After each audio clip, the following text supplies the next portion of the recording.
What's going on YouTube, Fesify Media. So a few rappers out of the UK have made mainstream headlines, again just randomly on the Daily Mail. It said a murderer, a rapist, a torturer are at the top of Spotify's drill rap playlist. Music giant is accused of glamorizing violence by featuring a string of criminals in one of its official music charts. They've included SJ, OFB, Young Dizz and Latts in this article.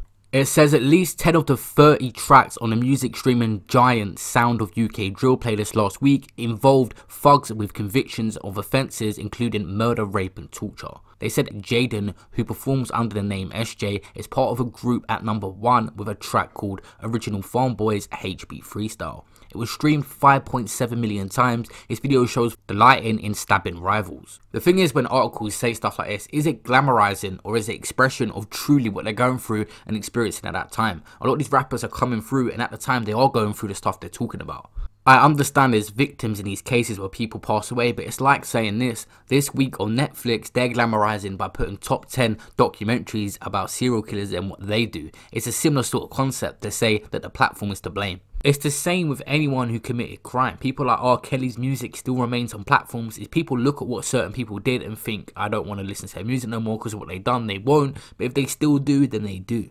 The next example they use is Young Dizz. They said his song was at number 24 and he's serving 12.5 years inside for kidnap and torture of a 16-year-old. They said police believe the 24-year-old who performs under the name Young Dizz groomed other teens, torture and attacked gang rivals in his area of East London. To be honest with you, there is no clear rules on separation of what you do to your art. People like Young Dizz who committed them crimes, does it mean his music has to be completely censored? Now, I know his stuff is getting removed off YouTube. I didn't really know it was on Spotify. They said next place below was a Mad About Bars by Latts, downloaded 675,000 times. He was 19 and is currently serving 4 years for an R charge of an underage girl. I remember Latts denied the charges, but he was locked up and convicted after a trial at Crown Court and sentenced on January the 23rd. I'm not too sure on the details of that case, so I'm going to go into that one. They said Spotify, who last week announced the number of paying subscribers has risen by 24% last year to 155 million, but the streaming service has been accused of cashing in on gang violence. In my opinion, there's no clear rules of what happens. If you get convicted of any offence, there's no